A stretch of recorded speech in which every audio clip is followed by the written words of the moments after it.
یوحان بھائی بھی آئے ہیں، لیکن عثمان بھائی کو ایڈ کریں گے کیونکہ یہ سب سے پہلے آئے تھے. تو عثمان بھائی بس ذرا خیال رکھیے گا، ازم کے ٹاپک سے ریلیٹڈ ہی اگر آپ بات کریں گے تو بہت مہربانی ہوگی. جی عثمان بھائی، السلام علیکم. وعلیکم السلام. السلام علیکم کیسر بھائی. وعلیکم السلام جناب، کیسے ہیں آپ؟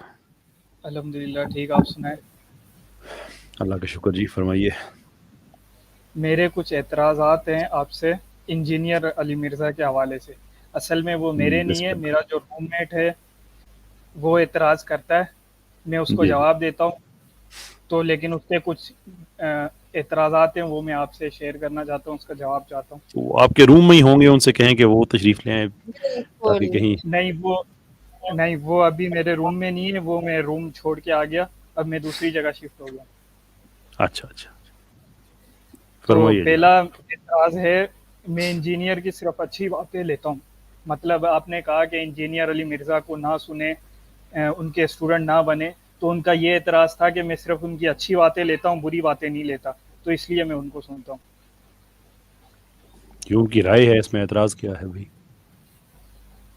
تو آپ کہتے ہیں کہ نا اسٹوڈنٹ نہ بنے ان کو فالو نہ کریں. تو انہوں نے یہ کہا ہے کہ میں اس کو اس لیے فالو کرتا ہوں، صرف اچھی باتیں لیتا ہوں، بری باتیں نہیں لیتا.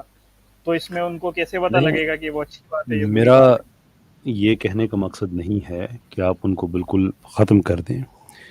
میرے کہنے کا مطلب یہ ہے کہ وہ آپ کی وجہ سے جو کنٹینٹ پروڈیوس کر رہے ہیں اور آپ کی وجہ سے جو پھیل رہا ہے، جس میں قادیانیت کی سپورٹ ہو گئی، جس کے اندر یہ رینڈ کارپوریشن والا جو سلسلہ انہوں نے شروع کیا ہوا ہے، سیکولرزم کو جو سپورٹ کر رہے ہیں، سوشلزم کو سپورٹ کرنا اور اس طرح کی حرکتیں، اس گناہ میں آپ اپنا حصہ نہ ڈالیں.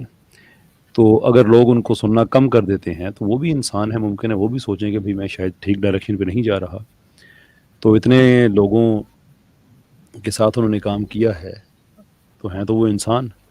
اگر کوئی غلطی ان سے ہو رہی ہے اور لوگ اپنے رویے سے ان کو پھر اس چیز پہ کنونس کرنے کی کوشش کر رہے ہیں اور وہ ہو جاتے ہیں، تو آپ سنتے رہیں، میں اس پہ کیا اعتراض ہے.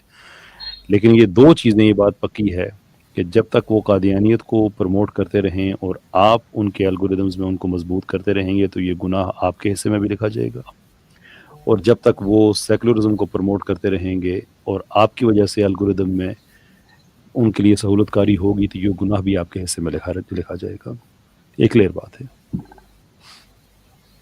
صحیح.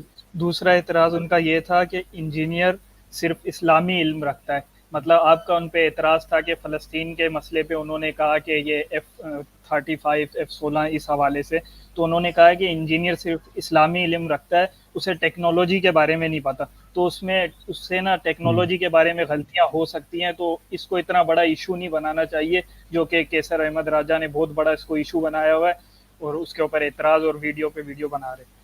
آپ منوا لیں انجینئر صاحب سے کہ ان کو ٹیکنالوجی کے بارے میں نہیں پتہ. میرا مسئلہ یہ نہیں کہ انہیں ٹیکنالوجی کے بارے میں نہیں پتہ. میرا مسئلہ یہ ہے کہ جن چیزوں کے بارے میں انہیں کچھ نہیں پتہ، ان کو بڑے اعتماد کے ساتھ بیان کرتے ہیں. وہ انٹرنیشنل ریلیشنز ہیں، وہ پولیٹکس ہے، وہ ٹیکنالوجی ہے، وہ یہ جو نظریات ہیں سوشلزم وغیرہ ہو گئے، وہ ان میں سے کسی بھی چیز کو نہیں سمجھتے. رہی بات یہ کہ ان کے پاس صرف اسلامک نالج ہے، وہ کتنا ہے وہ اختی یہاں بیٹھی ہوئی ہیں، ان سے پوچھ لیں. بڑی دفعہ انہوں نے کہا ہے کہ مسلمانوں اور غیر مسلموں کی آپس میں شادی کرانے والے فتوے آپ نہ دیں. نہ وہ بیک ٹریک کرتے ہیں اپنی بات سے، اور پتہ نہیں کیوں اس طرح کی حرام کاری کو وہ، ان کو خدا کا خوف بھی نہیں آتا کہ آپ مفتی نہیں ہیں، آپ فتویٰ دینے کی پوزیشن میں نہیں ہیں، آپ وہ معاملات جن کے بارے میں نالج نہیں رکھتے، اس میں آپ ایسے نکاح کی بھی گنجائش پیدا کر رہے ہیں جس کو اسلام ریکوگنائز ہی نہیں کرتا. نہ وہ بچے ولد الحلال گنے جائیں گے، نہ وہ رشتہ حلال کا گنا جائے گا. یہ کتنے لوگوں نے ان سے بات کی، اختی نے آگے سے، وہ آدمی ڈٹا ہوا ہے. تو وہ اسلامک نالج کتنا ہے، یہی بڑا کویسچنیبل بات ہے. اور بھی کتنی ہے، میں وہ بابوں، مسلکوں، فرقوں پہ تو میں کبھی تبصرہ کرتا نہیں ہوں، لیکن باقی جو ان کی ہیں، قادیانیوں کا ذبیحہ حلال ہونا، قادیانیوں کے عزائے وضو کا چمکنا، مسلمانوں اور یہ جو اسماعیلی سڑپ ہے ان کے آپس میں شادیاں جائز کرانا، یہ جہالت کی باتیں ہیں. دین کا علم مطلب اس میں کہاں ان باتوں میں دین کا علم ہے؟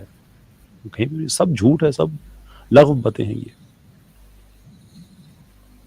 اچھا، ان کا اعتراض یہ تھا کہ اس کو ایکسپوز نہیں کیا جائے، انجینئر کو ٹیکنالوجی میں اگر اس سے کوئی غلطیاں ہوتی ہیں تو اس کو ایکسپوز نہیں کیا جائے، تو وہ آپ اسلامی اپنے علم دوست رکھتا ہے سے اس کو۔ کہیں نا کہ آپ انجینئر صاحب سے منوا لیں کہ ان کو ٹیکنالوجی کا علم نہیں ہے. میرا شکوہ میری طرف سے کوئی اعتراض نہیں ہے، منوا لیں آپ انہیں.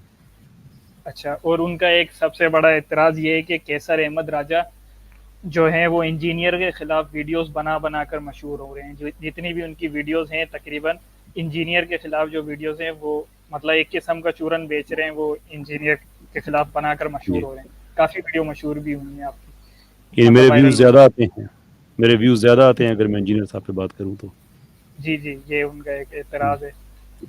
دیکھیں، حج اور عمرے کے مناسک میں بہت زیادہ مماثلت ہے، لیکن کچھ کلیدی ڈفرینسز بھی ہیں. ان میں سے ایک ڈفرینس یہ ہے کہ حج پہ کے موقع پہ شیطان کو پتھر مارے جاتے ہیں اور عمرے پہ نہیں مارے جاتے. اب حج پہ بہت زیادہ تعداد ہوتی ہے اس لیے کہ وہ ایک اسپیسیفک ایونٹ ہوتا ہے. عمرہ چونکہ دن رات چلتا ہی رہتا ہے تو اس لیے اس پہ عام طور پہ پاپولیشن اتنی کم نہیں ہوتی. اب اگر شیطان یہ کہنا شروع کر دے کہ جب مجھے پتھر مارے جاتے ہیں تو یہاں پہ لوگوں کی تعداد بڑھ جاتی ہے، تو یہ بات فیکچولی بالکل درست ہے، لیکن اس کا مطلب یہ نہیں کہ شیطان ٹھیک ہے. صحیح صحیح. اچھا، اور ان کا ایک سب سے بڑا اعتراض یہ بھی ہے کہ آپ کہتے ہیں کہ انجینئر علی مرزا میرے ساتھ آ کے ڈبیٹ کرے یا کسی سے بھی کرے، تو ان کا یہ اعتراض ہے کہ ڈبیٹ کا کبھی بھی کوئی نتیجہ نہیں نکلا، تو انجینئر کیوں ڈبیٹ کرے؟ نہ کرے، میں تو اپنی طرف سے بات کر سکتا ہوں نا.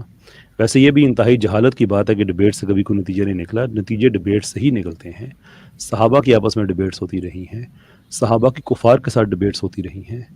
حضرت جعفر طیار رضی اللہ تعالیٰ عنہ بہت بڑے ڈبیٹر تھے. حضرت عبداللہ بن عمر بہت بڑے ڈبیٹر تھے. ایسے ہی علم الکلام کا ہمارا ٹریڈیشن صدیوں پہ محیط ہے، ڈبیٹس پہ ہے. ابراہیم علیہ السلام بڑے زبردست ڈبیٹر تھے، بڑی لاجک کے ساتھ ڈبیٹ کیا کرتے تھے. نبی پاک صلی اللہ علیہ وسلم بڑی زبردست ڈبیٹس ہوتی تھی، بہت بڑے بڑے مناظر کو اکٹھے کر کے لے کے آیا کرتے تھے. سائنس کی دنیا میں دیکھ لیں، کوئی 100 سال ہونے والے ہیں، تقریباً 100 سال ہونے والے ہیں. بوہر کا کیمپ اپنی جگہ پہ ہے، آئنسٹائن کا کیمپ اپنی جگہ پہ ہے. ڈبیٹس ہوتی رہی ہیں، فلسفے میں ڈبیٹس ہوتی رہی ہیں. یہ انتہائی جہالت کی باتیں ہیں کہ کبھی سے نتیجہ نہیں نکلتا. ڈبیٹ سے ہی نتیجے نکلتے ہیں. نہ کرنا چاہیں وہ ان کی اپنی مرضی ہے، لیکن یہ ان لغو باتوں کو کوئی فائدہ نہیں ہے. عثمان بھائی، اچھا آپ کا ایک ٹائم بھی ہو چکا ہے اور یہ اعتراضات تو پھر چلتے ہی رہیں گے نا، یہ اس کا کوئی حل نہیں نکل رہا. ٹھیک ہے، بس میرے آپ 4-5 کنکلوڈ کیجیے. اعتراض تھے وہ میں نے کلیئر کر لیے ہیں. بس ایک چھوٹا سا میرا اپنا کوشچن ہے، بس یہ آخری لاسٹ.